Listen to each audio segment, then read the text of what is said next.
عطیات میں بڑھ چڑھ کر حصہ لینے میں پاکستانی پہلے نمبر پر، فلاحی کاموں میں شریک قوم کا معاشرتی چہرہ بھیانک کیوں؟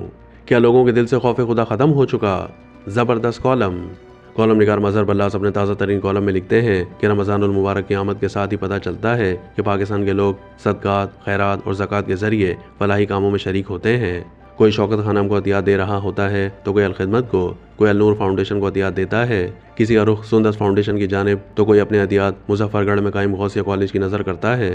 معاشرے میں اسی طرح کی کئی فلاحی تنظیمیں اور ادارے ہیں جنہیں نہ صرف وطن میں بسنے والے سپورٹ کرتے ہیں بلکہ بیرون ملک مقیم پاکستانی بھی دل کھول کر میدان میں اترتے ہیں۔ حساب کتاب کرنے والے بتاتے ہیں کہ عطیات میں بڑھ چڑھ کر حصہ لینے میں پاکستانی لوگ پہلے نمبر پر ہیں۔ حساب کتاب کرنے والے فلاحی کاموں کے حساب سے اس قوم کی عظمت بیان کرتے ہیں، مگر میرے سامنے عجیب و غریب سوال ہے۔ نیکی اور فلاح کے کاموں میں شریک ہونے والی قوم کا معاشرتی چہرہ بڑا بھیانک ہے۔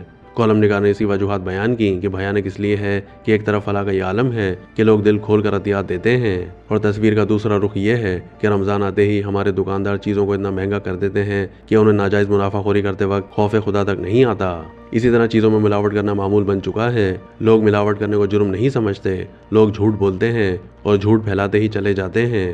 ہر طرف ظلم و جبر کی کہانیاں بکھری پڑی ہیں۔ مظہر برلاس مزید لکھتے ہیں کہ میرے خیال میں پاکستان کا کوئی پولیس اسٹیشن ایسا نہیں جہاں حرام خوری نہیں ہوتی ہو، بلکہ اب تو کوئی محکمہ بھی ایسا نہیں ہے جہاں رشوت اور کمیشن کے تذکرے نہ ہوں۔ لوگ طاقت کے زور پر رشوت وصول کرتے ہیں، بھتہ خوری عام ہے، مافیاز کا راج ہے، لوگوں کے پلاٹوں، زمینوں اور جائیدادوں پر قبضے کیے جاتے ہیں، لوگ عدالتوں اور کچہریوں میں دھکے کھاتے ہیں، انہیں انصاف نہیں ملتا۔ یہاں تعلیم تجارت بن چکی ہے، یہاں ڈاکٹر صحت کے نام پر کاروبار کرتے ہیں۔ یہ کیا تماشا ہے کہ سرکاری افسران حکومت سے تنخواہیں بھی لیتے ہیں اور ٹھیکے دے کر کمیشن بھی وصول کرتے ہیں۔ یہ کمیشن حرام خوری نہیں تو کیا ہے؟ مجھے تو ان ٹریفک اہلکاروں پر بھی حیرت ہوتی ہے کہ جنہیں یہ سبق حکومت پڑھاتی ہے کہ آپ تنخواہ ریاست پاکستان سے لیں گے، مگر جتنے چالان کریں گے آپ کو ہر چالان پہ کمیشن کی ادائیگی ہوگی۔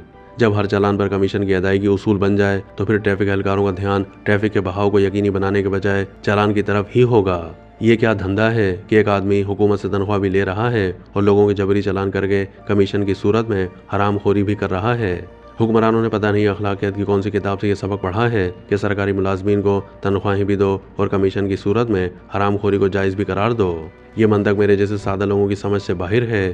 اسی طرح سے کمیشن کے نام پر رشوت بٹورنے کا عمل حرام خوری ہی تو ہے۔ کالم نگار نے یہ اہم سوال اٹھاتے ہوئے لکھا کہ معاشرے میں یہ تضاد کیوں ہے؟ ایک طرف فلاحی کاموں میں بڑھ چڑھ کر حصہ لینا تو دوسری طرف بددیانتی کرنا، دونوں عروج پر کیوں ہیں؟ لگتا ہے ہمارے معاشرے کا چہرہ ایسا ہے جس کا ایک گال سرخ و سفید اور دوسرا گال سیاہ ہے، اس پر خوفناک دھبے ہیں۔ ایک ہی چہرے میں اتنا بڑا تضاد کیوں ہے؟